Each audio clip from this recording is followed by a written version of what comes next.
Hey, folks, welcome to the Accessible Pursuits podcast. I'm Greg Trainer along with my co host, Mike Hudson. And today we're in for a real treat. My buddy of about 25 years, Dave Harding's going to join us. And I'm really interested in what Dave has to say. But first, Mike, what's going on in South Carolina, brother? Hey man, we're just enjoying the day, man. It's here we are, middle of the week already. I'm dumping in on Friday.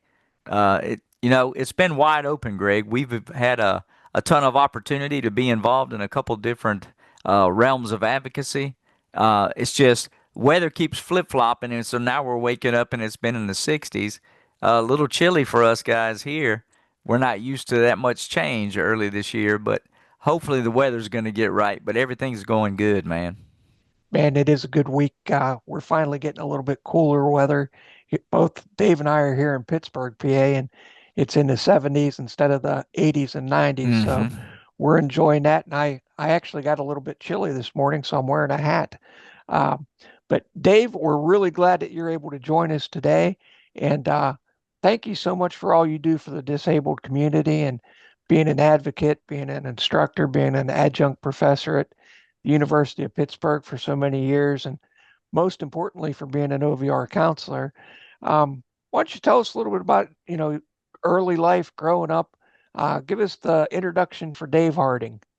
Okay, great. Well, I'm really glad to be doing this because Greg and Mike, we've been trying to get this off for a while, and I had a lousy cold and couldn't get on, and we had some other activities had to postpone. So I'm glad to be on here today with both of you and others listening. But I was born in 1947 with a cerebral palsy, although the doctor forgot to tell my parents I had CP. And maybe Greg doesn't even know this, but there were three guys, three families in our church that all had boys around the same time, same age. And my mom noticed that I wasn't doing the things like sitting up on my own or picking up things with both hands like the other two guys were. And there was an article in the Sunday paper about cerebral palsy. And she said to the doctor, his name was Dr. Smith. As a matter of fact, I must know his real name, but and she says, by any chance, does David have CP? And he said, well, Dorothy, didn't the doctor ever tell you this? So I was a year old before they even knew I had a disability. But Wow. I went to the this is an antiquated term now, but I went to the crippled children's home for home for crippled children down in Leetsdale, which is in Beaver County, Pennsylvania, for about 2 years, and I learned how to walk, how to. I had to wear a leg brace on my right leg, and kind of like a corset around my chest to hold me more erect, and certain things for OT and PT and how to use my right hand. My left hand wasn't affected, just my right side. So I was there on between Monday and Sunday night and Friday afternoon, learning how to walk and how to do different things.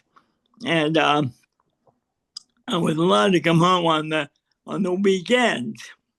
And I was down there during the time that um, Jonas Salk was doing the research for the polio vaccine.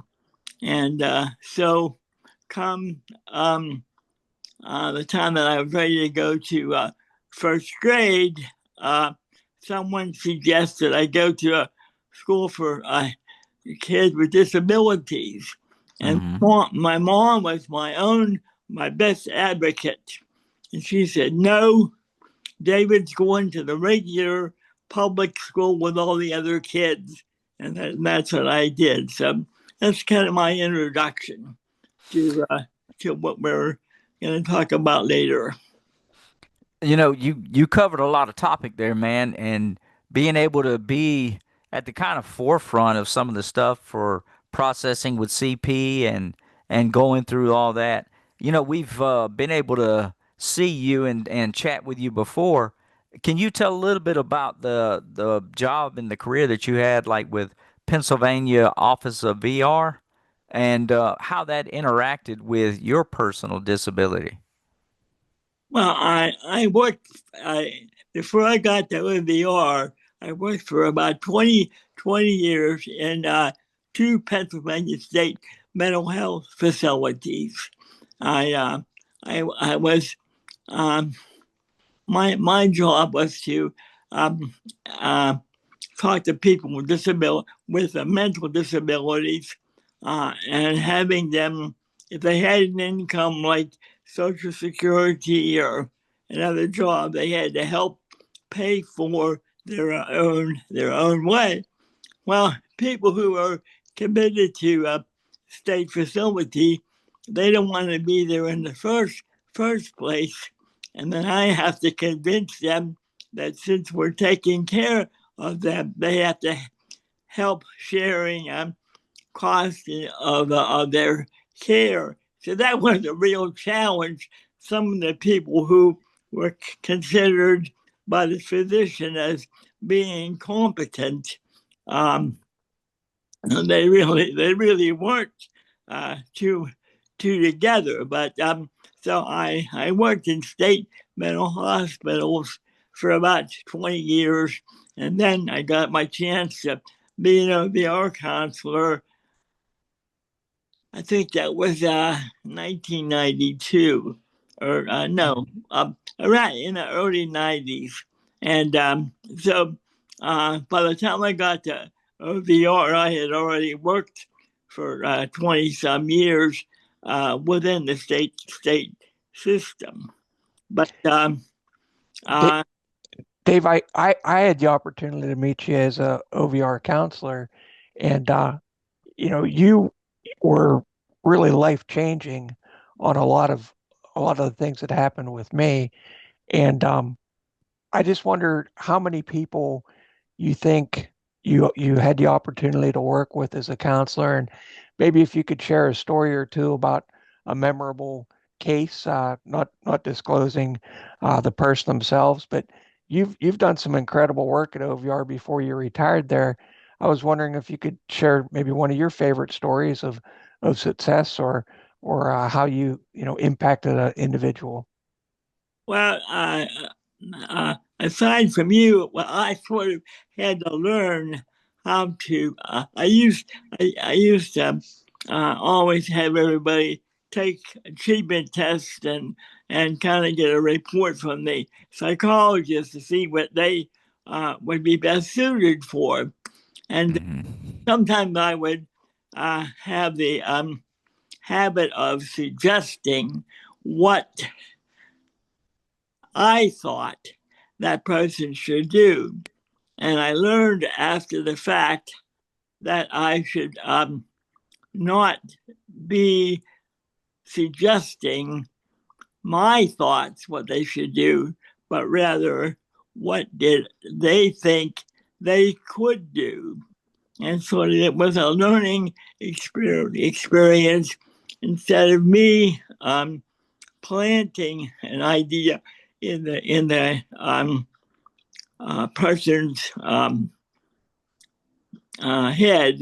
I should let them choose what they wanted, and I found that to be much more helpful to them, and actually more helpful to me because then we were on the same path. And I remember, Greg, when you came in, we were just looking for more certified rehabilitation counselors, and they were opening up a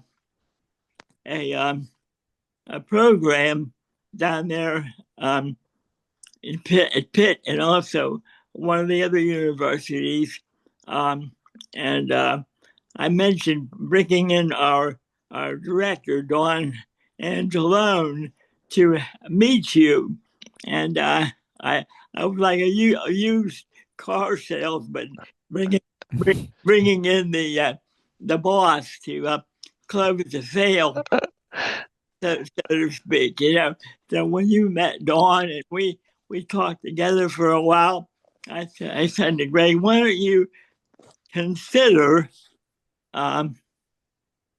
looking into this program? And it was your choice rather than something that I would have maybe talked you into that you did not want to do. It was a hard sell at first, Dave, because I have my undergrad from Penn State, and the idea of going to Pitt was was not a good thing in my background. But man, once I started the program at the University of Pittsburgh and got to meet so many wonderful people like you and Don Angelone, people that really understand rehab and everything that goes along with that. It was just such a wonderful experience going to Pitt, and we still talk 25 years later, and still talk to Don Angelone. And it's funny that that day really put me on a course that changed my life and changed my outlook and makes me the person I am today, just from a conversation in a local OVR office, and a guy that had a disability, you having cerebral palsy, and understanding that the wheelchair didn't define me as a quadriplegic. And you had so many years of working experience that you kind of shared that with me, and something I'll never forget. I definitely appreciate you. I have one other funny story. When before I met you, Greg, because I was a big coffee drinker, I was always carrying a cup of coffee with a lid on, and there was another. My secretary was named Mary, and she was coming to my desk to say, you have a client in the front room to meet. And so I'm carrying this cup of coffee with me, and I tripped and fell No. and landed on the floor, and the coffee went everywhere. And I looked like I just got out of the shower. And so I said to Mary, tell this guy I'll be out in a few minutes. And I walked back to the bathroom, tried to get myself dried off, wiped off my tie, and I walked in to the front room. I put on my left hand and I shook this kid's head, and I said, "Hi, I'm Dave Harding. I'm your counselor. Now, don't you feel better?" Do you feel better about yourself today, huh? Yeah. That's absolutely funny. You can't make this stuff up, man. It just happens, right? We just have to go. We just have to go with the flow sometime. That's it, man. For those that don't know, Dave's one of his many nicknames is Crash, and Yeah. that's a good story, Dave. That you've fallen many times throughout the course of your life, but you always get back up. So your record is 100% in recovery. That even though you may fall, or even though you may fall short of a goal or a project, Yeah. you're still 100% on getting back into it.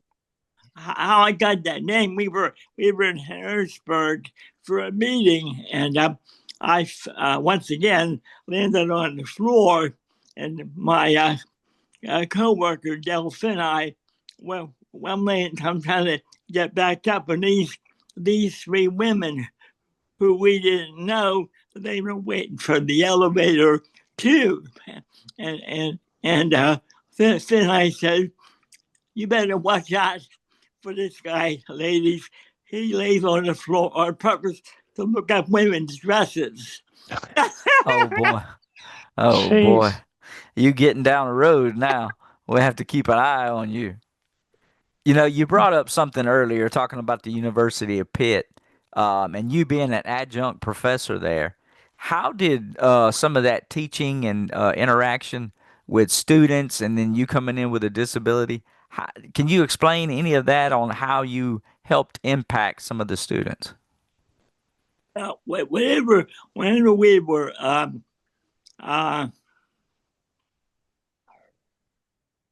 whenever we were first introduced, I was still riding a scooter, and so I had some funny stories to tell them. And humor is my stock in trade, and it's kind of a way of building rapport with people.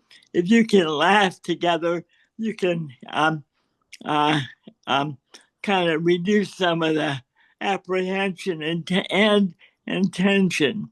But I had a new scooter the first couple weeks of my class, and the control mechanism worked in reverse. And I'd only had this a few days, and I ran the stupid scooter into the wall 3 times. And I said to the and I there was an overhead projector. Well, I had to use like a device like this to turn the projector on, and so in the first two minutes, I ran my scooter into the wall, and there was one guy in the class. I said, "What's your name?" And he said, "My name is George." I said, "George, you and me the only two guys in the class. I'll give you an A if you stick with me with these 14 girls." And I'd given another A away to a woman for handling the projector. So in the first 10 minutes, I ran the scooter into the wall, and it gave away 2A. So I said, this is a really good beginning. Uh, we, Well, Dave, I've paid for a couple of those walls at the University of Pittsburgh, so you run into all the walls you want, dude. I think I got you covered on some drywall expenses. Um, one of the one of the things I always liked, Dave, when you and I would do presentations together, and I don't know if you remember this or not, but when you would ask someone to describe you, that Dave would get in front of a group of people and he would say, describe me. And naturally, people would say, well, you wear glasses or you have gray hair and you're in a scooter. But do you remember coming back to him, Dave, and saying, I'm also a husband, I'm also a counselor, I'm also an instructor, and all the things that you do that everyone does, now that you're a grandfather, that they never mentioned those types of things because of your disability, that they would describe you in a way that was only about your physicality, not about everything else you've been able to accomplish. I don't know if you remember those introductions, Dave. I do. And I remember doing this at one of the high schools, and they had these tile floor, big things of tap tiles on the floor. And I always tell my students I lean to the right, but I vote to the left. And I'm always leaning to my right because of my spasticity. But this one guy, he showed me I had a cane then, and he said, for a little guy, you take up a lot of space. And we counted how many blocks of towel from where the cane was to where my shoulder was. But you're right about that. People have different opinions of disability, and I call it the perception of disability. And I two examples of that real quickly.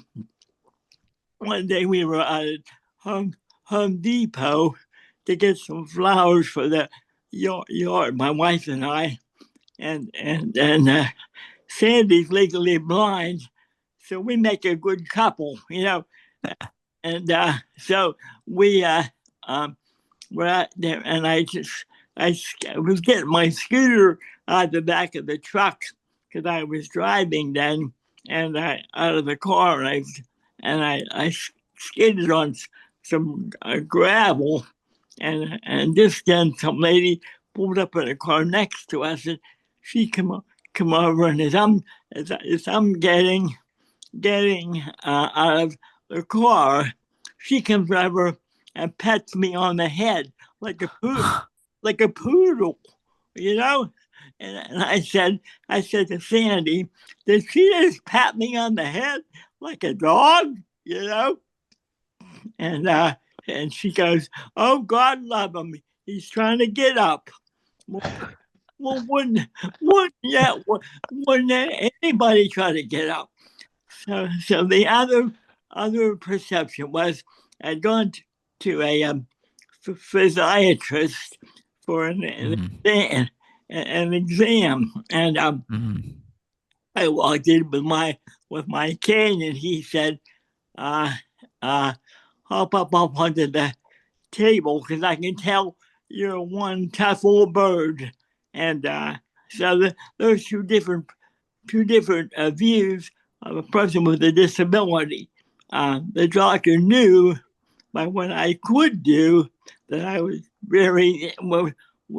very independent, and that I could do just about anything I wanted to. Whereas the lady patted me on the head like a poodle. You bring up a lot of good things, and Dave, you've been around for a long time. It's mind blowing to think of all the biases that you've had to kind of break, all the stereotypes that you've had to shatter. If you were looking back over your lifespan with CP, what's one of the biggest challenges that you've had to face to get into academia, or just to be able to break biases with doctors? Well, it wasn't so much either of that, Mike, but when I was about 13, I started having severe epileptic seizures. Mm-hmm. And when I was in fourth grade, I was in the winter time, and we went to a public school near Lincoln Place, and the radiators were exposed, and I had got a severe burn on my left arm from that register, that hot register. It's a certain time after that, I started having these grand mal seizures. Well, for several years, I really struggled with keeping up with my academics, and these were like full blown grand mal seizures, and it wasn't until I was about 9th or 10th grade they got me on Dilantin, and that kind of stopped those seizures. But as a result, me going to the city schools, I couldn't take the bus or streetcar. They had streetcars then over to Squirrel Hill because Taylor Alderdice was our home school. So the last 2 or 3 years of high school, I had to go to the Pioneer Academic Center for students with disabilities. But I learned by then, because I had got the Dilantin, and the seizures were like were under control, I was actually able to help other people. There was a guy from Wilkinsburg who was one of the smartest guys I ever met in school, but he had severe involvement with CP, and he um, and I became fast friends. I would help him with personal needs in the bathroom, and also for helping him enjoy lunch during lunch period. And he was actually a very gifted person, and he was in a independent living setting in Wilmerding, but his caregiver, his mom had passed away, and he was in this independent living center. But his caregiver got cancer, and so his caregiver um, uh, was not able to continue, and he landed in a nursing home. He got pressure sores, he got pneumonia, and passed away, all because he didn't have the proper care that he needed to maintain his lifestyle. And what what a what a loss, you know. Dave, there's so many stories out there from the past and even today where people just do not receive the basic care that they need, and how quickly something can happen is a pressure sore, pneumonia, and then death. It's a shame that people are not treated with dignity, not treated with respect, and we have to continue to advocate and fight for our rights and for basic necessities in life. There's a case where your friend, extremely intelligent, may have had difficulty communicating because of his CP. People thought that he was impaired mentally when he was not, and ended up going to a nursing home and passing away well before his time. I'm sorry to hear that happened to him, and people don't believe that that's continuing to happen today in 2025 after so many years of the ADA and all of the advocacy. But it happens every day, and it happens to multiple people, thousands of people, and it's a shame. And we have to, as individuals and collectively, we have to say that's not right, and we need to do something about it. In fact, I'm kind of concerned about my own situation. The caregiver guy I have comes in the morning on weekdays from 8:30 to 10:30, but he is in another job, and he told me 2 months ago, he told our employer that his employer that he was leaving the caregiving service at the end of September. Well, here it is, the end of August, and we have 30 days, and I'm going to be without this caregiver come October 1. And so I keep calling the caregiving service saying, have you found someone to take John's place? And so far they haven't. And like you're still dealing with your pressure sore, Greg. And I know that in 5 years, this guy John, I have not had one problem in that respect. And any of us who need to have help getting in and out of bed and dressed and so forth, that it's critical to avoid having those pressure sores. And he is very exacting and purposeful by putting on cream. And if I have like an itchy space, he says, "Don't scratch that. I'll put some absorbing junior kind of stuff on.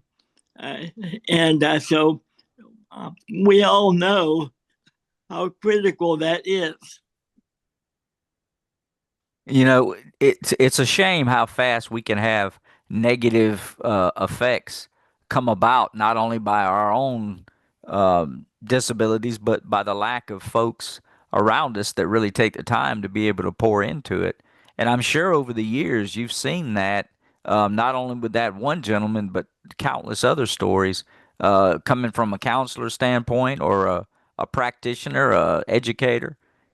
Is there anything that really stuck out over your years as a negative that folks just do not understand about disabilities? Um, nothing really uh, comes to mind, Michael, on that topic. I think for the most part, people once they learn that you're um, on the same level with them intellectually, that they treat you accordingly. But Mm-hmm. I've been very grateful to have a lot of college friends that live across the country, and we still stay in contact. And since I'm no longer driving, maybe I could just give you a little summary there. About 5 years ago, I was having trouble with certain activities. I had to have a stair glide put in. We have a two-story house, and I've had a ramp up onto our front porch for a long time because of my scooter, and I used to walk my dog every day. But I I went I was having trouble with in class actually. I was getting really kind of mixed up, and I said to my teaching assistant, "What is going on?" And the current teacher, Matt Burrick was in there with me, and I said, "Let's take a pause for a minute." And we went out into the hallway, and I said, "What's going on? I'm so mixed up." And they took me to the hospital, to UPMC Mercy, and they admitted me. And they found out later on that I had some other issues, and I had to have, I was having uh, uh, phenytoin toxicity, and I had to have change in my medication. But they also recommended that I have the spinal cord injury, the spinal cord surgery, which now landed me in a wheelchair, and that was totally unexpected. So that happened in 2020, I guess. And so I've been in a wheelchair for about 5 years. Before that, I was able to drive, and now with me um, not driving, I had a friend who was my regular driver, and about a year ago, he passed away from cancer. So the uh, how things trickled down. Now my son, who was living with us and working full time since John died, my son is not able to go to work, and he's only in his forties, and he's my caregiver after the morning guy goes, and I feel badly for him because these are his prime wage earning years. So there was a lot of pressure on us as a family to kind of take care of me, and I wish there was another answer so that my son could go back to work and get his life back in order. So it's very complicated. It really is complicated, Mike, and when or Dave, and when we think about it, we we rely on family all the time. If we're lucky, we have great family members that can take care of us and assist in planning and executing and getting everything done. Otherwise, we're really thrown to the wolves to these agencies that they may have the best intentions, but when it comes down to it, they're not going to do anything for free, and a lot of times we don't get the care that we need. Um, Dave, I know we're kind of running short on time, but Yeah. what advice would you give to somebody that has a disability or acquires a disability? What's the one thing that you'd like people to know about what got you to this point in life? What's kind of motivated you and made you the man you are today? Well, I think all of us know that we are people first, and then we are people with disabilities. Mm-hmm. I mean, all of us have. I mean, no one's perfect. I mean, so we all have our shortcomings and our strong points. So whenever I talk to people and they feel badly about themselves, I try to point out to them, and for me as well. Um,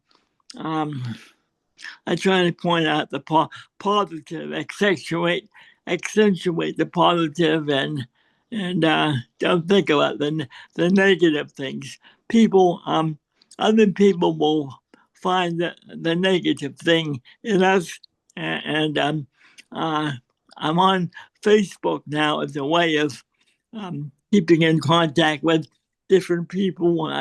Former students and former caregivers who are now PTs, and they're helping other people.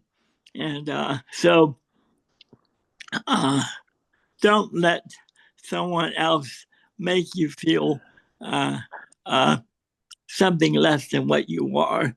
Uh, it's easy to be critical. I try to accentuate the good things in life. The rest will take care of itself. Dave, I just want to tell you that whenever I need to feel good about myself, I just watch Celebrity Jeopardy. That makes me feel like a genius answering some of the question some of the questions on Celebrity Jeopardy. I knew you would love that.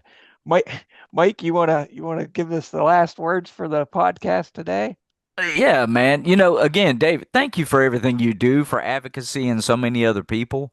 It's one of those things that people without a disability don't normally see that we cognitively we're fine. We don't have those issues, but a lot of times I know speaking for myself, they see me in a chair and automatically assume because my lower limbs don't function that I also must have a cognitive issue. And then when you get into conversations, that empathetic dialogue really kicks in and they can see it from a standpoint where you're shaking up and changing those biases. But I just wanted to say thank you for all you do and have done. And man, I just hope you keep on telling these great stories and pushing buttons and being able to continue to shake up the disability world. We need more people doing that. And we need more people in the leadership roles of it. So thank you for all you do and have done. Well, I appreciate you guys sticking with me because a couple of times we had hoped to do this and we get it postponed, but um, glad to be on here, and I'll try and catch some of your other future shows.